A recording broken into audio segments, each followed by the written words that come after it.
Good afternoon, नमस्कार, आदाब, सत श्री अकाल, वेलकम।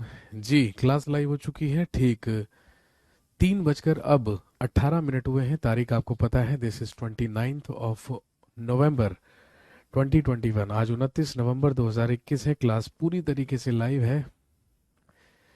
जल्दी से सारे के सारे लोग मौजूद हो जाइए। और आप जानते हैं, this is UP constable specific batch, जिसकी शुरुआत हो चुकी है। और हिस्ट्री कि सबसे पहले हमने सेशन में भी हिस्ट्री के एक ब्रीफ इंट्रोडक्शन के बारे में बात कर ली थी। और मैंने आपको बताया था कि जब अगली क्लास में आपसे मुलाकात होगी तो हम सिलेबस शुरू कर देंगे, हम पढ़ना शुरू कर देंगे किसके बारे में, हिस्ट्री के बारे में।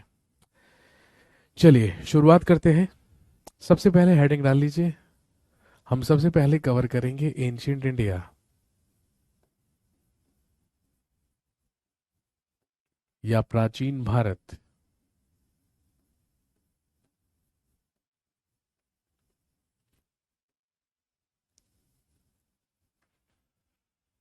शुरुआत में हम पढ़ेंगे सबसे पहले एंशियंट इंडिया या प्राचीन भारत। और पिछली क्लास में मैंने आपको बताया था, आपको याद भी होगा, कि यदि हम प्राचीन भारत की बात करें, यदि हम इंडियन हिस्ट्री में एंशियंट इंडिया की बात करें, तो हम एंशियंट इंडिया को, प्राचीन भारत को, 3 मेजर पार्ट्स में डिवाइड कर सकते हैं।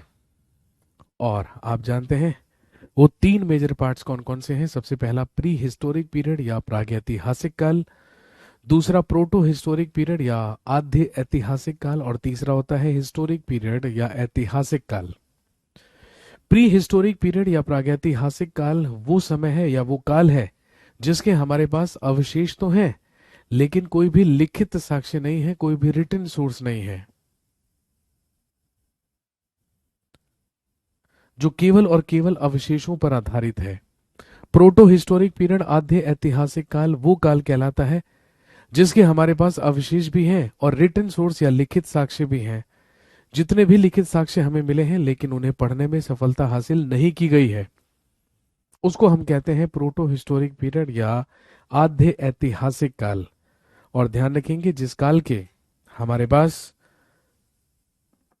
अवशेष भी हैं, लिखित साक्ष्य भी हैं और लिखित साक्ष्यों को पढ़ भी लिया गया है, उसको हम क्या कहते हैं, हिस्टोरिक पीरियड। तो चलिए शुरुआत करते हैं।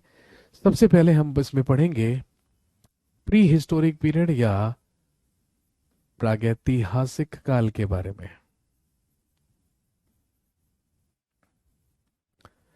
हेडिंग डाल लीजिए सबसे पहले, प्री हिस्टोरिक पीरियड या प्रागैतिहासिक काल।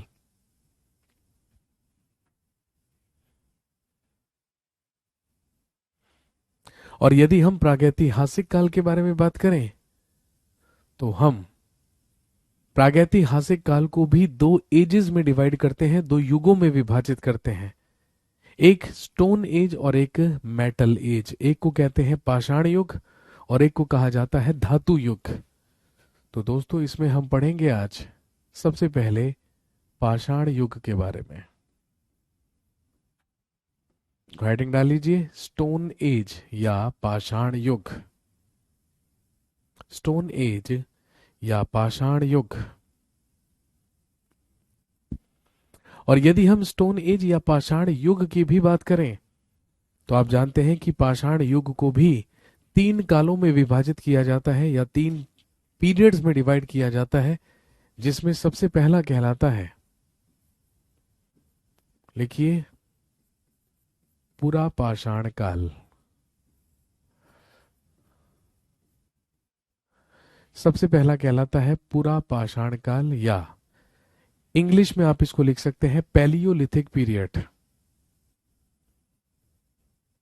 सर पहले मॉडर्न हिस्ट्री पढ़ाओ, कोई बात नहीं, आप बैच में तब आ जाना जब मॉडर्न हिस्ट्री चल रही होगी, क्या फर्क पड़ता है।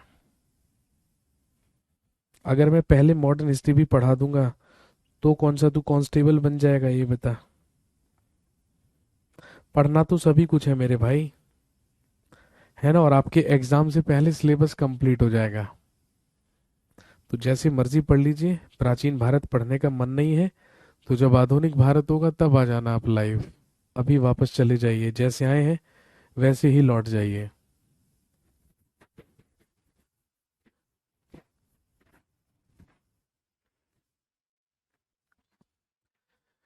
सबसे पहले हम बात करेंगे पूरा पाषाण काल या पैलियोलिथिक पीरियड के बारे में, और ध्यान रखेंगे जो कि अननोन पीरियड से लेकर अनिश्चित काल से लेकर 8000 ईसा पूर्व यानी कि 8000 बीसी तक का पीरियड है। अनिश्चित काल से लेकर अनिश्चित काल से लेकर 8000 बीसी या 8000 ईसा पूर्व तक के भाग को ही क्या कहा जाता है? पैलियोलिथिक पीरियड या पूरा पाषाण काल।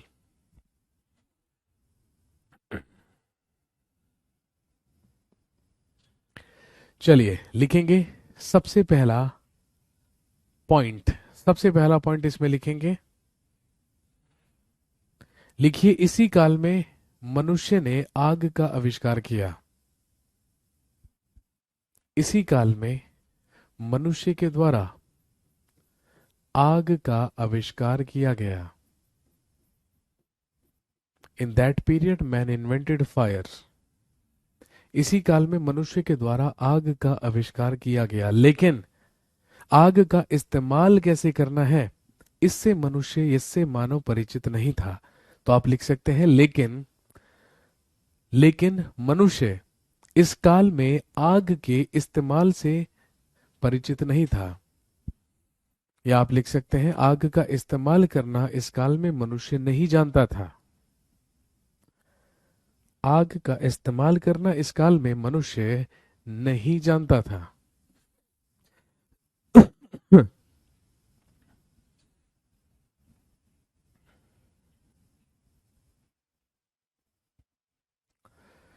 दूसरा पॉइंट लिखेंगे, इस काल में मानव एक भोजन संग्रहक था।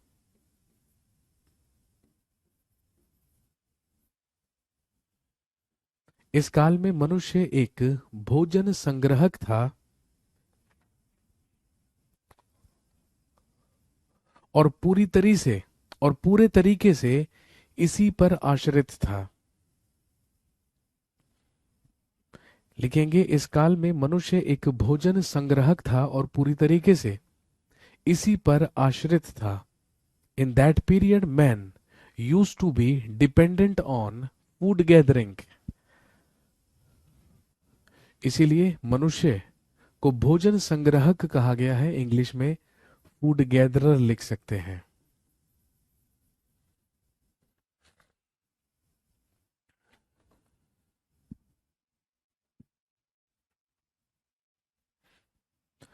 क्योंकि मनुष्य एक भोजन संग्रहक था, एक भोजन इकट्ठा करने वाला था, और भोजन इकट्ठा करना अपने जीवन निर्वाह के लिए, अपना जीवन जीने के लिए भोजन इकट्ठा करना ही उसका मेन काम हुआ करता था। मनुष्य जगहें बदल बदल कर रहा करता था, एक खाना बदोश की जिंदगी बिताया करता था। और क्योंकि मनुष्य का कोई स्थायी निवास नहीं हुआ करता था, इसीलिए इस काल में सभ्यता नाम की कोई चीज नहीं थी। मनुष्य पूरी तरीके से बर्बर अवस्था में था। मनुष्य पूरी तरीके से बर्बर अवस्था में था। और ध्यान रखेंगे इसी काल में मनुष्य के द्वारा पत्थरों के बड़े औजार बनाए गए और उनका इस्तेमाल किया गया। इसी काल में मनुष्य के द्वारा पत्थरों के बड़े औजार बनाकर उनका इस्तेमाल किया गया।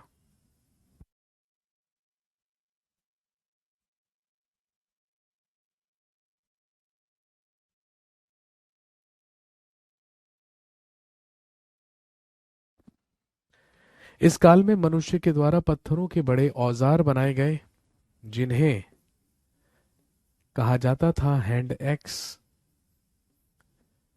क्लीवर्स और स्क्रैपर्स।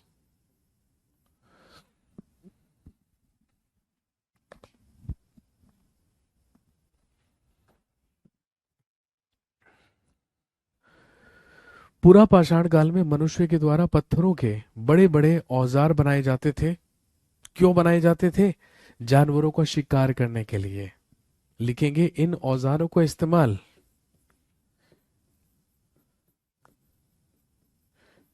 शिकार के लिए किया जाता था।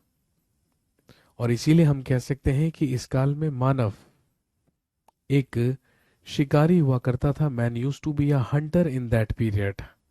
और ध्यान रखेंगे, ये जो औजार ये जो औजार जिन्हें हम हैंड एक्स, क्लीवर्स और स्क्रैपर्स कह रहे हैं, तो ध्यान रखेंगे इनके अवशेष या इनके एविडेंसेस हमें मुख्य रूप से 3 स्थानों से प्राप्त हुए हैं, जो कि कौन कौन से हैं?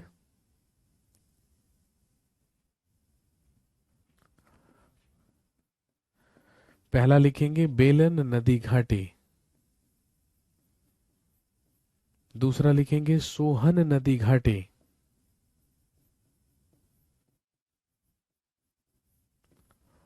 और तीसरा लिखेंगे नर्मदा नदी घाटी।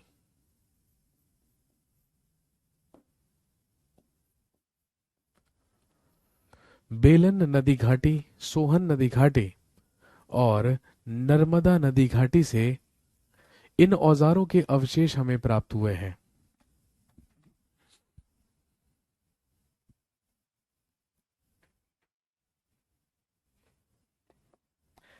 इन जगहों से हमें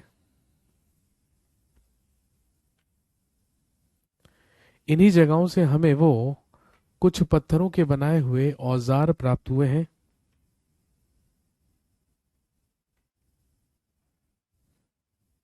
जिनका इस्तेमाल मनुष्य पूरा पाषाण काल में किया करता था।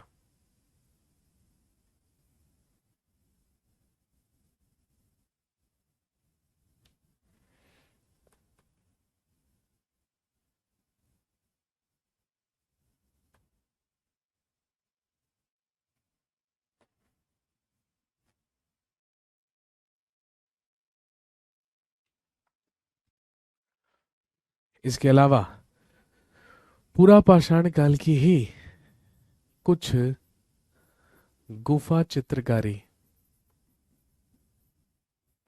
या कुछ गुफा चित्र शैल हमें प्राप्त हुए हैं। कहां पर?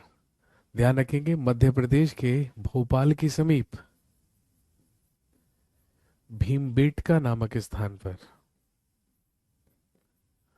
मध्य प्रदेश के भीमबेटका नामक स्थान पर मध्य प्रदेश के भीमबेटका नामक स्थान से कुछ गुफा चित्रकारी प्राप्त हुई है। इसके अलावा कुछ केव शेल्टर्स, केव शेल्टर्स का मतलब हिंदी में लिख सकते हैं शैलाश्रय। केव शेल्टर्स या शैलाश्रय। तो ध्यान रखेंगे, मध्य प्रदेश के ही पंचमढ़ी के निकट 2 शैलाश्रय हमें मिले हैं,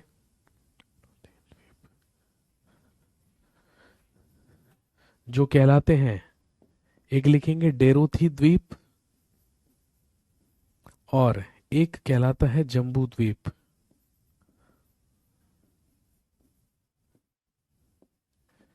ये कुछ महत्वपूर्ण चीजें हैं जो हमें मिली हैं पूरा पाषाण काल से।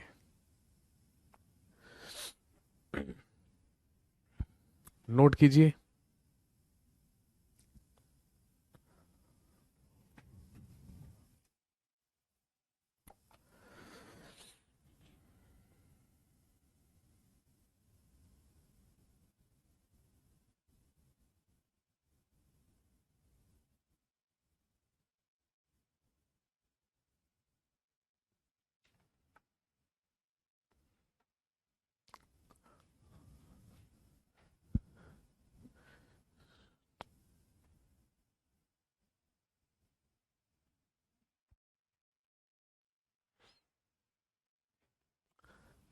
शैलाश्रय या केव शेल्टर्स।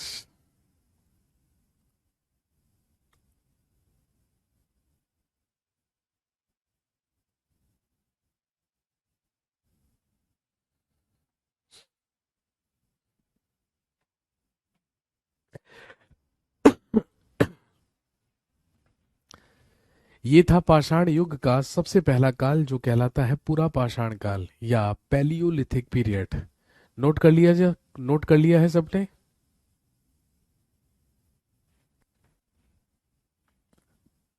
मैंने दो शैलाश्रों के नाम लिखवाए हैं, एक है डेरोथी द्वीप और एक है जम्बू द्वीप।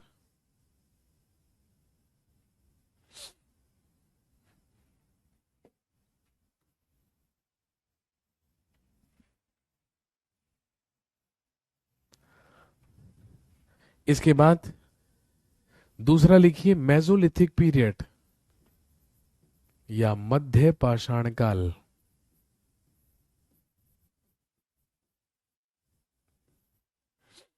दूसरा लिखिए मेसोलिथिक पीरियड या मध्य पाषाण काल। जो बेसिकली पीरियड है 8000 बीसी से लेके 4000 बीसी तक, 8000 ईसा पूर्व से लेकर 4000 ईसा पूर्व तक का पीरियड ही क्या कहलाता है? Mesolithic period. केव शेल्टर्स के प्रूफ कहां मिले थे? बेटे मैंने दोनों जगहों के नाम लिखवा दिए जो कि मध्य प्रदेश के पंचमढ़ी के निकट है। मध्य प्रदेश में एक जगह है पंचमढ़ी, ये तो आप जानते होंगे, उसी के समीप है। दूसरा लिखिए मेसोलिथिक पीरियड या मध्य पाषाण काल। लिखिए इन that period the sizes of the equipments became shorter. लिखेंगे इस काल में औजारों का आकार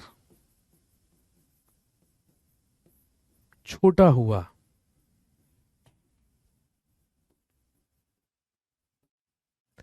In that period, the sizes of the equipments became shorter. इस काल में औजारों का आकार छोटा हुआ और उन छोटे आकार के औजारों को माइक्रोलिथ्स कहा गया है।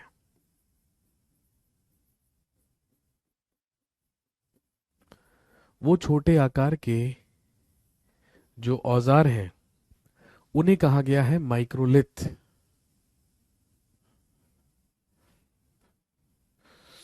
लिखेंगे इन दैट पीरियड, इसी काल में मैन स्टार्टेड डोमेस्टिकेशन। इसी काल में मनुष्य के द्वारा पशुपालन की शुरुआत की गई। मनुष्य के द्वारा सबसे पहले पशुपालन किए जाने के जो एविडेंसेस हैं, जो साक्ष्य हैं, वो हमें मध्य पाषाण काल से या मेसोलिथिक पीरियड से ही मिलते हैं।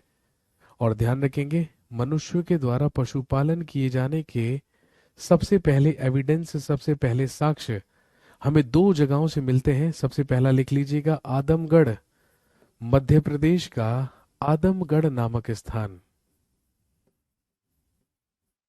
और दूसरा राजस्थान का बागौर नामक स्थान। मनुष्य के द्वारा पशुपालन या डोमेस्टिकेशन किए जाने के सबसे पहले एविडेंसेस या सबसे पहले साक्ष्य मध्य प्रदेश की आदमगढ़ और राजस्थान के बागौर नामक स्थान से मिले हैं।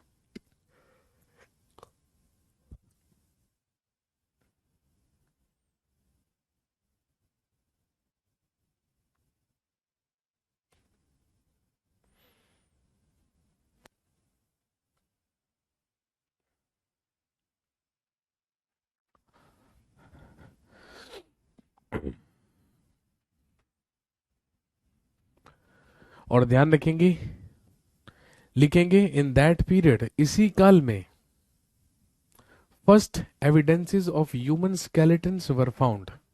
लिखेंगे इसी काल में मानव अस्थियों के भी प्रथम साक्ष्य प्राप्त हुए।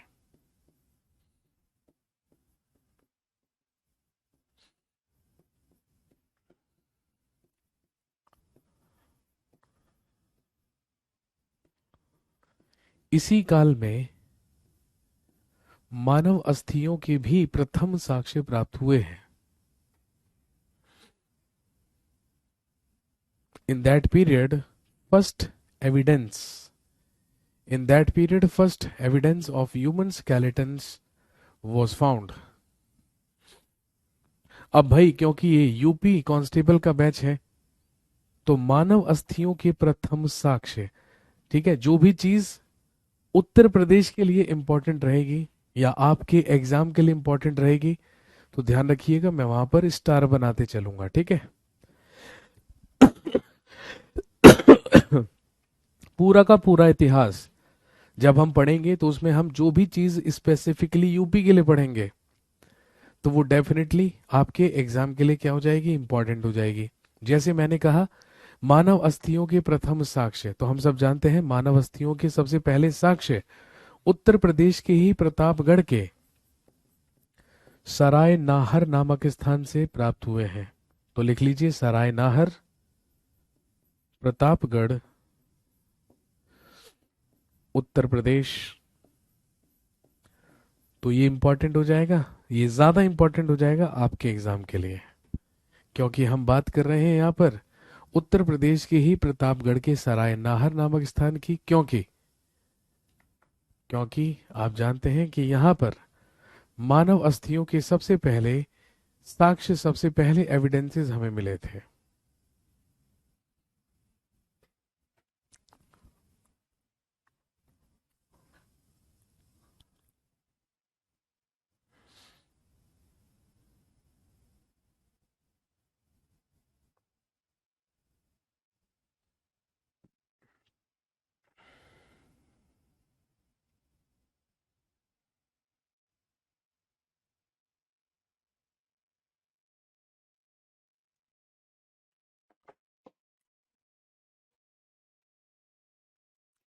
इसके बाद अगला लिखिए। अगला, मध्य पाषाण काल के बाद अगला पीरियड कहलाता है, लिखिए, नियोलिथिक पीरियड या नव पाषाण काल। नियोलिथिक पीरियड या नव पाषाण काल। नियोलिथिक पीरियड या नव पाषाण काल, जो बेसिकली लगभग 4000 ईसा पूर्व से लेकर 2500 ईसा पूर्व तक का पीरियड है।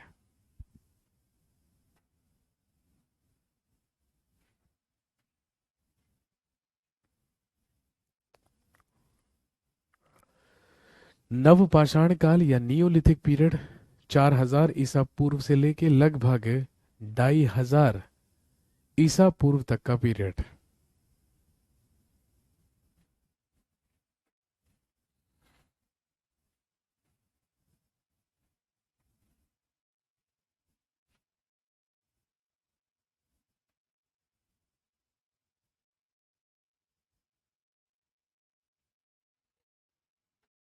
लिखेंगे, इस काल में, इसी काल में मनुष्य के द्वारा पहिए का आविष्कार किया गया। इसी काल में मनुष्य के द्वारा पहिए का आविष्कार किया गया।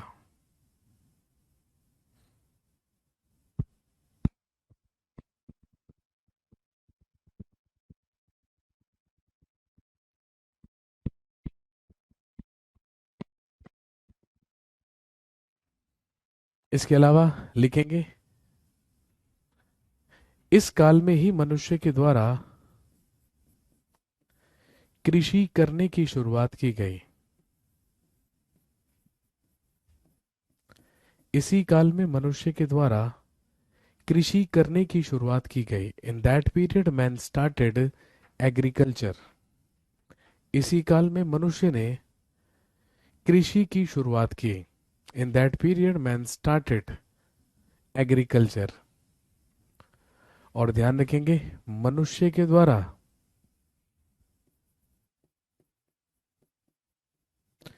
कृषि किए जाने के प्रथम साक्ष्य, मनुष्य के द्वारा कृषि किए जाने के प्रथम साक्ष्य हमें पाकिस्तान के बलूचिस्तान के मेहरगढ़ नामक स्थान से मिले हैं।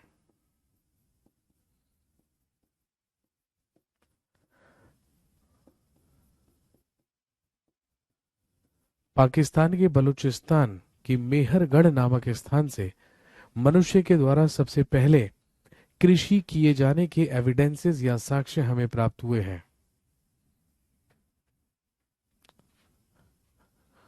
और ध्यान रखेंगे, मनुष्य के द्वारा सबसे पहले मनुष्य के द्वारा 3 फसलों या 3 चीजों की कृषि की गई थी, जो क्या क्या है? जौ, गेहूं और कपास।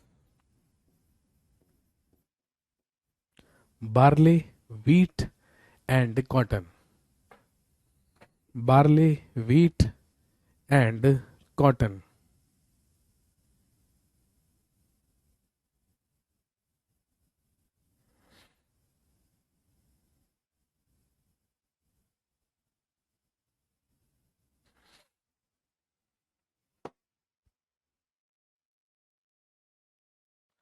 जौ, गेहूं और कपास।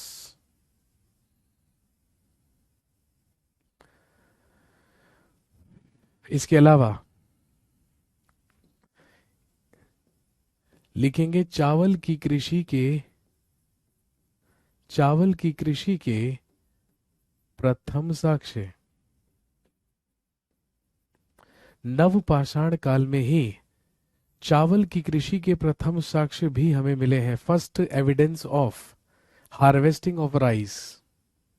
First evidence of harvesting of rice. और यदि चावल की कृषि के प्रथम साक्ष्य पूछें, इसे भी इंपॉर्टेंट मार्क कर लीजिए, क्योंकि आप जानते हैं कि चावल की कृषि के सबसे पहले जो साक्ष्य हैं वो हमें उत्तर प्रदेश के ही प्रयागराज के समीप कोल्डी हवा नामक स्थान से प्राप्त हुए हैं।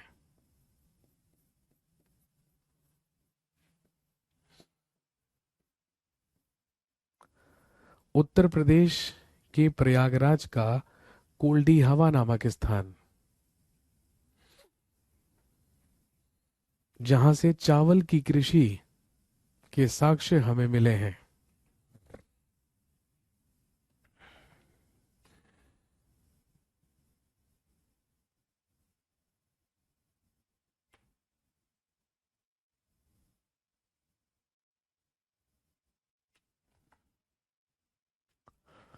और इसके अलावा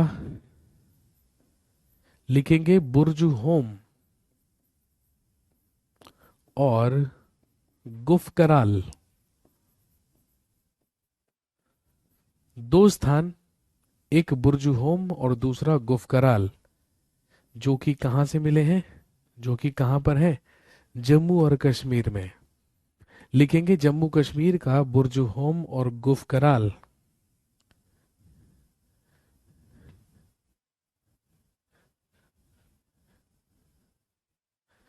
जम्मू कश्मीर का बुर्ज होम और गुफकराल लिखेंगे एकमात्र ऐसे स्थल हैं। बुर्ज होम और गुफकराल एकमात्र ऐसे स्थल हैं, लिखेंगे यहां कब्रों से मानव कंकालों के साथ, लिखेंगे यहां कब्रों से मानव कंकालों के साथ कुत्ते की अस्थियां भी प्राप्त हुई हैं। यहां पर मानव कंकालों के साथ कुत्ते की अस्थियां भी प्राप्त हुई हैं।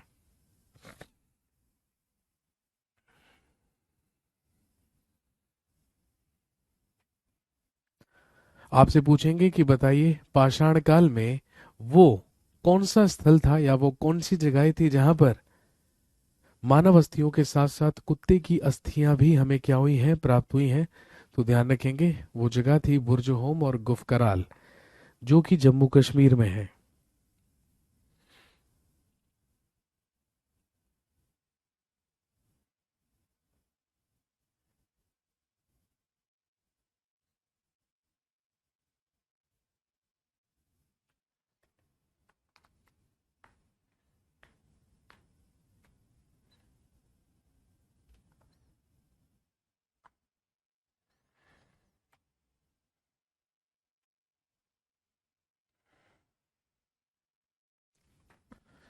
और नव पाषाण काल का ही एक और स्थल जो आपको याद रखना है। भाई उत्तर प्रदेश का एग्जाम है, ऑब्वियसली यूपी कांस्टेबल का एग्जाम है, तो सबसे ज्यादा इंपॉर्टेंट कौन सा पॉइंट रहेगा नवपाषाण काल में? वो रहेगा चावल की कृषि के प्रथम साक्ष्य, जो हमें इलाहाबाद या प्रयागराज के समीप कोल्डी हवा नामक स्थान से मिले हैं। एक स्थल लिख लीजिएगा चिरांद, एक स्थल लिख लीजिएगा चिरांद, जो कहां पर है? बिहार में।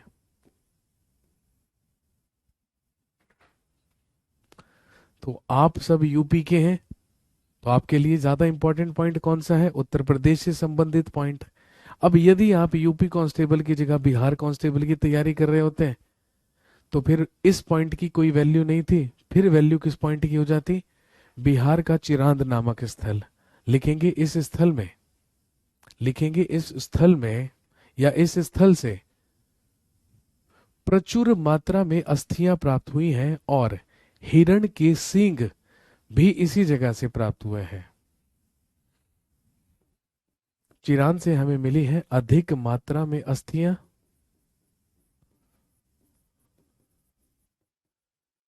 अधिक मात्रा में अस्थियां और हिरण के सींग,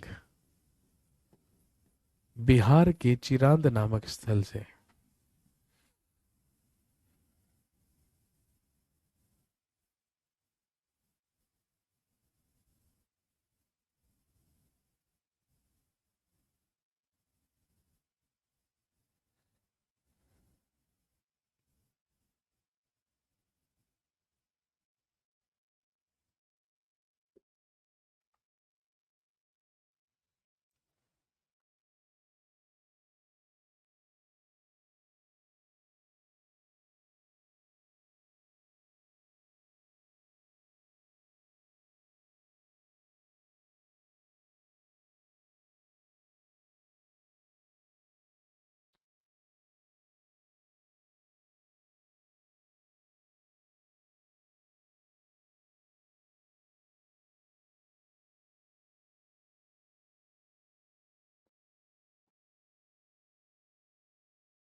शैलाश्रय क्या है? अरे भाई साहब, बेटे देखो, शैलाश्रय को मैंने इंग्लिश में क्या लिखा? केव शेल्टर्स, है ना?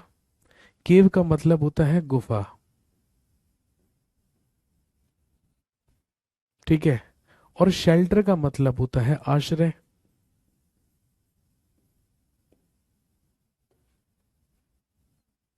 आसरा, आश्रय, यही तो क्या होता है? शेल्टर होता है। यदि हमारे पास कोई रहने के लिए जगह नहीं है, यदि हमारे पास कोई रहने का स्थान नहीं है, तो हमें क्या चाहिए? हमें शेल्टर चाहिए, हमें आश्रय चाहिए। ज्यादा शॉर्ट में पढ़ा रहे हैं यार, ये मैं थोड़ा सा जरूरत से ज्यादा पढ़ा रहा हूँ एक्चुअली, आप लोगों को इतने की भी जरूरत नहीं है। केव शेल्टर्स का मतलब है कि जो उस समय का मनुष्य हुआ करता था, मानव हुआ करता था, उसने गुफाओं में ही जाकर क्या ली थी? शरण ली थी। गुफाओं में ही जाकर आश्रय लिया था। इसका मतलब वो पत्थरों की गुफाओं में रहा करता था। That is cave shelters. अब इसमें इतनी बड़ी कौन सी रॉकेट साइंस बता दी मैंने आपको, जो आप इतना ज्यादा कंफ्यूज हो गए?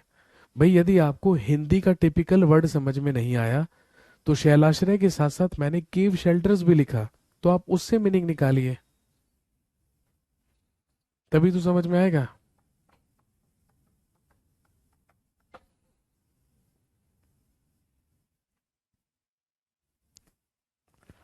इसके बाद,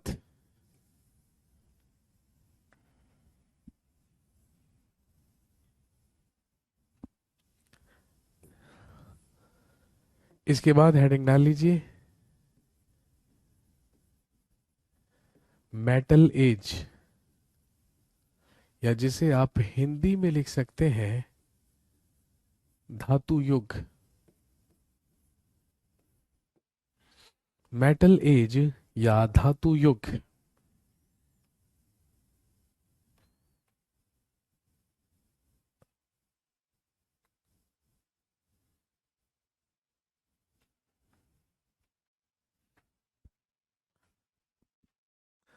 जिसमें हम सबसे पहले बात कर लेते हैं, लिखिए कॉपर एज या ताम्र युग के बारे में। लिखिए सबसे पहले कॉपर एज या ताम्र युग।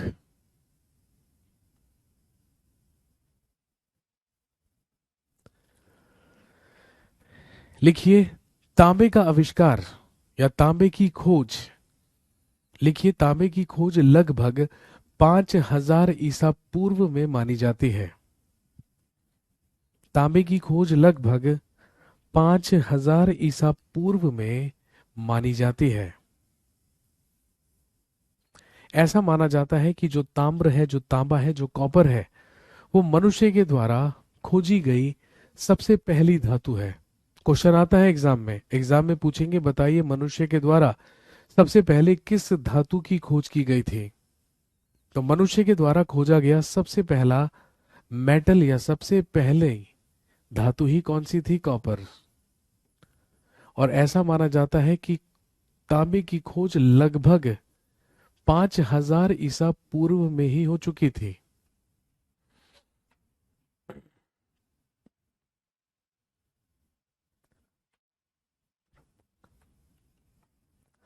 और ध्यान रखेंगे, जिसके फर्स्ट एविडेंस, जिसके प्रथम साक्ष्य हमें मद्रास या चेन्नई के ही समीप एक स्थान से मिले हैं, जिसे हम जानते हैं अतिरम्पक्कम के नाम से। अतिरम्पक्कम।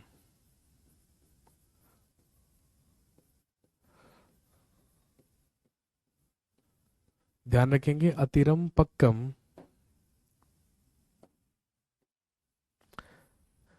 जो कि कहां पर है? मद्रास के समीप। यहीं से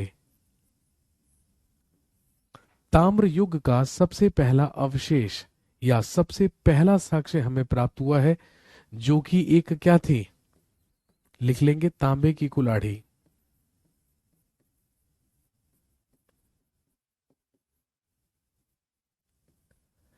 एक तांबे की कुल्हाड़ी हमें प्राप्त हुई है मद्रास के अतिरम्पक्कम नामक स्थान से।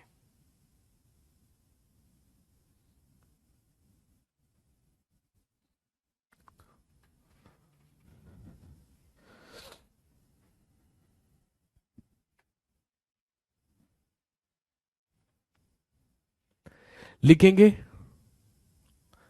The people of that period, the people of that period were not aware about the copper, sorry, were not aware about the scripts. लिखेंगे, the people of that period were not aware about the scripts.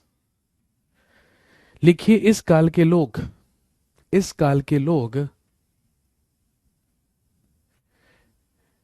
लिपियों से अवगत नहीं थे।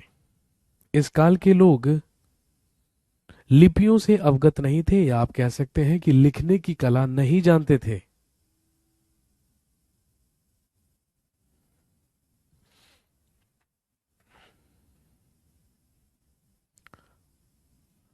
इसीलिए लिखेंगे, इसीलिए ये कहा जा सकता है कि जो ताम्र युग है, इसीलिए ये कहा जा सकता है कि जो ताम्र युग है वो सिंधु घाटी सभ्यता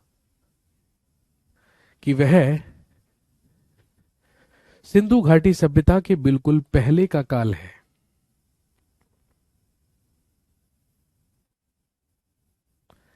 इसीलिए कहा जा सकता है कि ताम्र युग सिंधु घाटी सभ्यता के बिल्कुल पहले का काल है।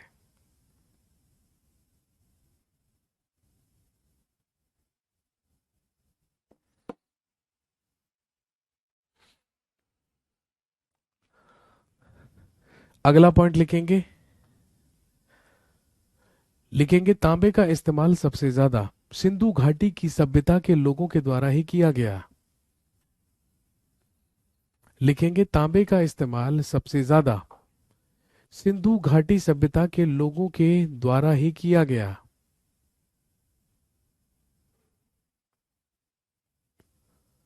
और लिखेंगे उन्होंने ही तांबे में टिन मिलाकर उन्होंने ही तांबे में टिन मिलाकर कांसे का निर्माण किया था। सिंधु वासियों ने ही तांबे में टिन मिलाकर कांसे का निर्माण किया था।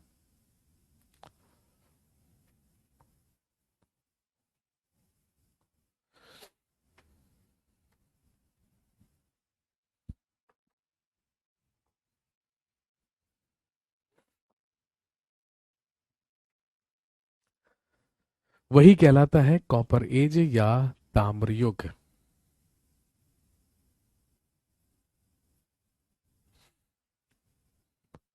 और ध्यान रखेंगे, जैसे ही हम 2,500 ईसा पूर्व में पहुंचे या 2500 बीसी में पहुंचे, तो वहीं से शुरुआत हुई भारत और भारतीय उपमहाद्वीप की सबसे पहली और सबसे पुरानी सिविलाइजेशन या सभ्यता की, जिसे हम जानते हैं सिंधु घाटी सभ्यता के नाम से।